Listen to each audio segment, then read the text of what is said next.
The sounds started at exactly 7 p.m. every evening. Sarah and Marcus heard them through the wall of their apartment. Strange sounds. Scraping. Screeching. Like something was dying. Or someone was in pain. Sarah and Marcus were newlyweds. 28 and 30. They had moved into the apartment building 3 months ago. Their neighbor on the other side of the wall was an elderly woman. Mrs. Helen Chen, 78 years old, living alone since her husband died 2 years earlier. Sarah had seen Mrs. Chen a few times in the hallway. A tiny woman, maybe 4'10", soft-spoken, always polite, always alone. She would shuffle to the elevator with her walker. Go downstairs, get her mail, come back up. That was her routine, every day. But now, these sounds. Every evening, 7 p.m. to 8 p.m. Exactly 1 hour. Then silence. Sarah was worried. Marcus, what if something is wrong? What if she is hurt? What if she needs help? Marcus listened at the wall. It does not sound like pain. It sounds like, I do not know. Maybe she is moving furniture? For an hour? Every night? That does not make sense. The sounds continued. Every night. 7 p.m. 1 hour. Sarah could not stop thinking about it. Could not stop worrying. Mrs. Chen was so fragile. So old. Living alone. What if she was struggling? What if she needed help but was too proud to ask? One evening, Sarah knocked on Mrs. Chen's door. No answer. She knocked again. Still nothing. But Sarah could hear the sounds. Right there. Behind the door. That terrible scraping, screeching sound.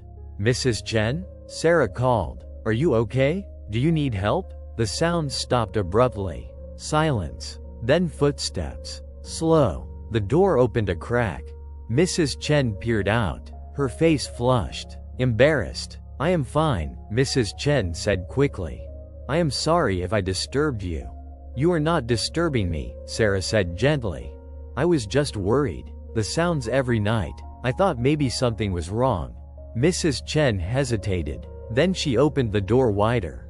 Would you like to come in? Sarah stepped inside. The apartment was tidy. Simple. Photos of Mrs. Chen and her late husband everywhere. A lifetime together. Visible in every frame. And in the corner, on a music stand, a violin. Sarah stared. You play violin? Mrs. Chen looked embarrassed. I am trying to learn. But I am terrible. I know. The sounds must be awful. I am sorry. I will stop. No, Sarah said quickly.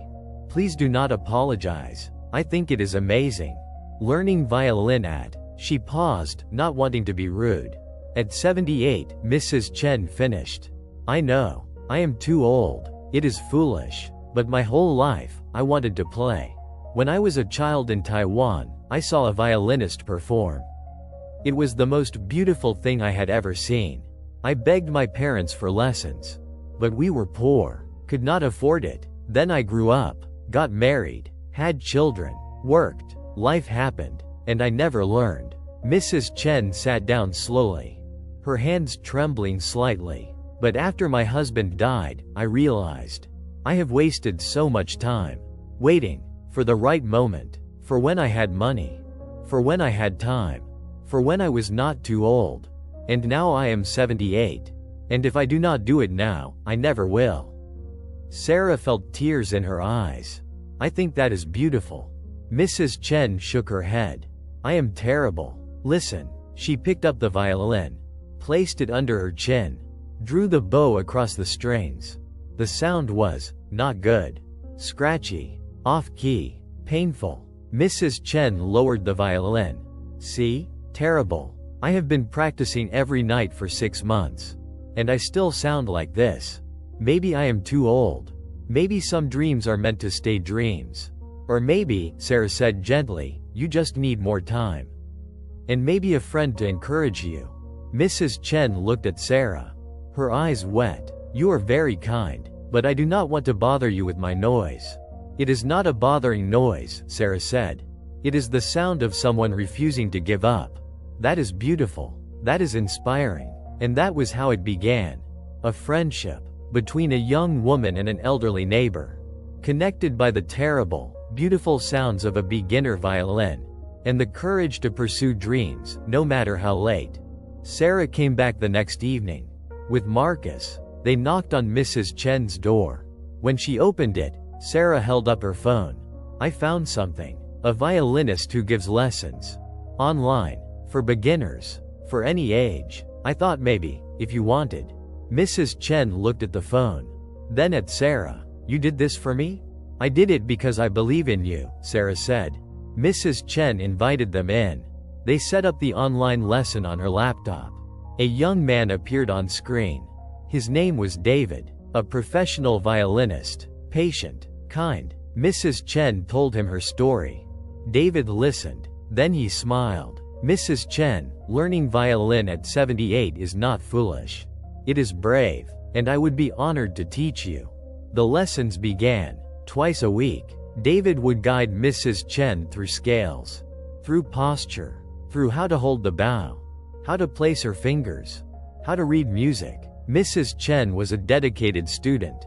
She practiced every day, 7 p.m., 1 hour, without fail. Sarah and Marcus could still hear the sounds through the wall. But now they knew what they were. The sound of persistence, of courage, of dreams refusing to die. Sometimes Sarah would visit during practice time. Sit with Mrs. Chen, encourage her. "You are getting better. I can hear it." Mrs. Chen would laugh. "You are a terrible liar." "But thank you." But it was true. Slowly, week by week, the sounds changed. Less scraping, more melody. Still imperfect, still clearly a beginner, but improving, growing, becoming something recognizable. Mrs. Chen told Sarah about her childhood. Growing up in Taiwan, poor but happy. Her father was a fisherman. Her mother sold vegetables in the market. They had nothing, but they had each other. And they had music, the radio, the street musicians, the opera singers who would perform in the square. "I would close my eyes and imagine I was making that music," Mrs. Chen said. "Not just listening, but creating. It felt like magic, like I could speak without words, say things I did not have language for." "And then?" Sarah asked. "Then I grew up, immigrated to America, met my husband. We worked so hard, built a life, raised 2 children, put them through college. They live far away now. California. They visit once a year. Maybe. They have their own lives. I understand." Mrs. Chen touched the violin gently. "This was going to be our retirement dream. My husband and I, we would take music lessons, travel, do all the things we never had time for. But he died before we could start. Heart attack. Sudden. One day he was here. The next he was gone." "I am so sorry," Sarah whispered. Mrs. Chen nodded. "I thought about giving up. On everything. On life. I am 78. What is the point? But then I thought, if I give up now, what was it all for? All the sacrifice? All the work? All the years? If I do not live now, then I never lived."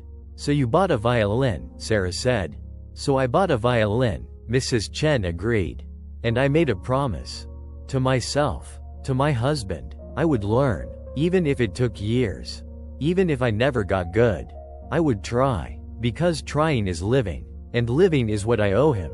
What I owe myself." Marcus started joining the practice sessions too. He would bring dinner. Sit with Sarah and Mrs. Chen.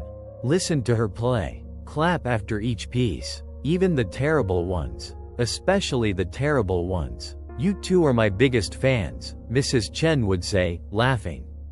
"We are your only fans," Marcus would joke. "But we are loud." The 3 of them became close. More than neighbors. Like family. Mrs. Chen taught them Taiwanese recipes. Told them stories of her life. Her childhood. Her marriage. Her children. Sarah and Marcus became the children she rarely saw. The company she desperately needed. The encouragement that kept her going. And Mrs. Chen taught them something too. That age is just a number. That dreams do not expire. That it is never too late to become who you were meant to be. 6 months into lessons, David suggested something. "Mrs. Chen, there is a recital. For adult beginner students. Virtual. Would you like to participate?" Mrs. Chen looked terrified. "Oh no, I could not. I am not good enough." "It is not about being good enough," David said gently. "It is about sharing your courage, your story. Other people need to see that it is never too late." Mrs. Chen looked at Sarah. "What do you think?" "I think you should do it," Sarah said. "I think you should show the world what bravery looks like." Mrs. Chen hesitated. Then she nodded. "Okay, I will do it." The recital was scheduled for a Sunday afternoon. Mrs. Chen practiced every day. Multiple times. She was nervous, terrified. What if I mess up? What if I embarrass myself? Then you mess up, Sarah said gently. And you keep going. That is what bravery is. Sarah and Marcus set up the camera in Mrs. Chen's apartment. The recital would be live-streamed. Other students from around the world. All adult beginners. All trying. All brave. Mrs. Chen wore a beautiful dress. Blue silk. From Taiwan. A gift from her husband decades ago. She had been saving it for something special. This felt special. "How do I look?" Mrs. Chen asked nervously. "Beautiful," Sarah said. "Like a professional." The recital began. One by one, students performed. A man in his 50s playing Twinkle Twinkle Little Star. A woman in her 60s attempting a simple folk song. Each one imperfect. Each one brave. Each one received applause, encouragement, support. Then it was Mrs. Chen's turn. She stood in front of the camera. Violin in hand, she introduced herself. "My name is Helen Chen. I am 78 years old. I started learning violin 8 months ago. This is my first performance ever in my life. Please forgive my mistakes." She placed the violin under her chin, took a breath, and played a simple piece, Ode to Joy, the beginner version. Slow, careful, not perfect. She missed notes. Her bow wavered, but she kept going. Every note intentional, every mistake accepted, every moment brave. When she finished, she lowered the violin, her hands shaking, tears on her cheeks. The chat exploded with comments. Hundreds of people, from around the world, watching, cheering. "You are amazing, so inspiring. I am 65 and you make me want to start learning. Thank you for showing us it is never too late." Mrs. Chen read the comments. Started crying harder. "I did it. I really did it." "You did," Sarah said, hugging her. "You were incredible." That evening, the three of them celebrated. Take out Chinese food, cake, laughter. Mrs. Chen could not stop smiling. Could not stop talking about the recital. The comments. The encouragement. "I thought I was too old," Mrs. Chen said. "I thought I had missed my chance. But today, I realized. I have not missed anything. I am exactly where I am supposed to be. Learning, growing, living." Marcus raised his glass. "To Mrs. Chen, the bravest person we know." They toasted. 3 people. Different generations. Different lives. But connected. By courage. By dreams. By the belief that it is never, ever too late. The next day, Mrs. Chen's recital video went viral. Shared thousands of times. People loved her story. A 78-year-old woman learning violin. Performing for the first time. Refusing to let age define her limits. News outlets picked it up.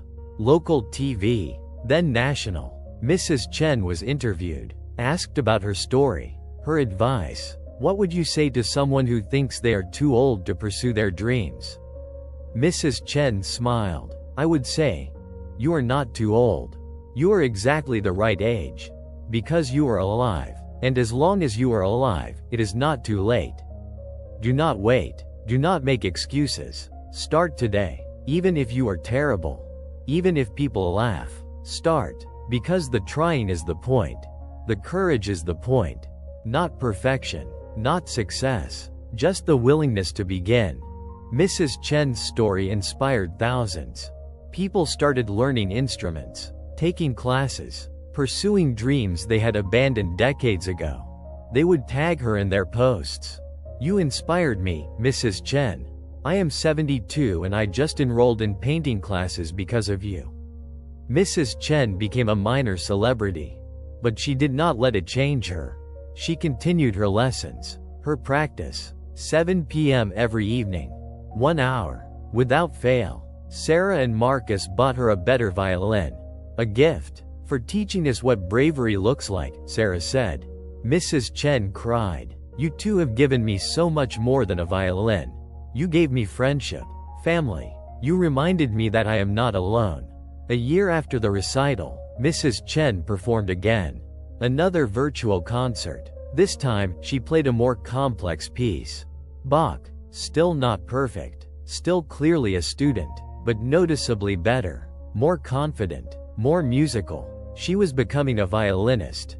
Slowly. Beautifully. After the performance, she received a message. From her son. In California. Mom, I watched your concert. I am so proud of you. I am sorry I have been distant. I am sorry I have not been a better son. You inspire me. Can I visit soon? Mrs. Chen called Sarah, crying. Happy tears. My son is coming. He saw me play. He is proud. Of course he is, Sarah said. Everyone is proud. Mrs. Chen's son visited a month later. Brought his children, Mrs. Chen's grandchildren. They stayed for a week. Mrs. Chen played violin for them. Taught them Taiwanese songs. Cooked for them. Loved them. The family she had missed. Reconnecting. Because of courage. Because of a violin. Because of refusing to give up on dreams. When they left, Mrs. Chen was happy. But also sad. The apartment felt empty again. Sarah noticed. Came over with Marcus. You okay? Mrs. Chen nodded. I am. Better than I have been in years. Because I learned something. Age is not the enemy. Regret is. I spent so many years regretting what I did not do. What I missed. What I should have been. And it made me bitter. Made me feel like life was over. But learning violin taught me. Life is not over until I stop trying. Until I stop growing. Until I stop dreaming. And I am not ready to stop. She picked up her violin. Would you like to hear what I am learning? Always, Sarah said. Mrs. Chen played. A piece she had been working on for months. Something more advanced. More beautiful. She still made mistakes. Still struggled. But the music was there. Real. Alive. Growing. When she finished, Sarah and Marcus applauded. That was beautiful. It was not it? Mrs. Chen said, surprised.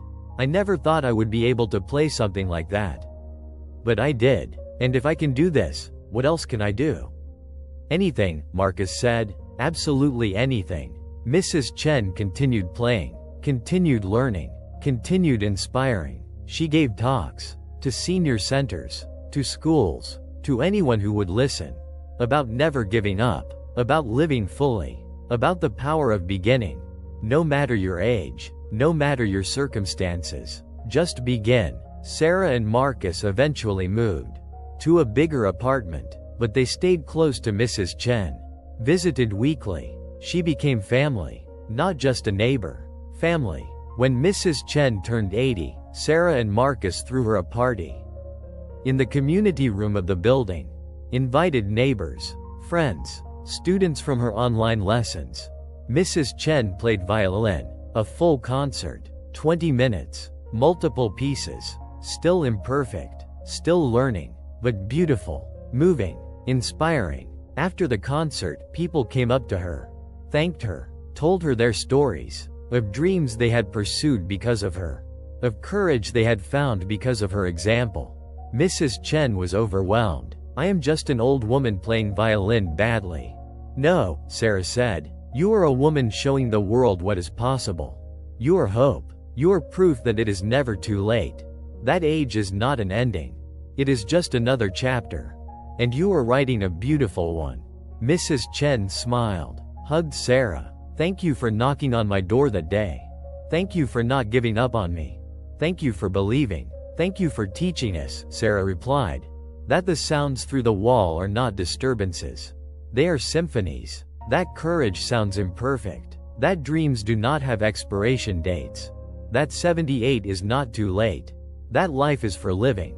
At any age. Mrs. Chen continues playing. Every evening. 7 p.m. 1 hour. The sounds through the wall are still there. But now they are not scraping and screeching. They are music, growing, improving, becoming, and anyone who hears them knows. That is the sound of someone refusing to give up.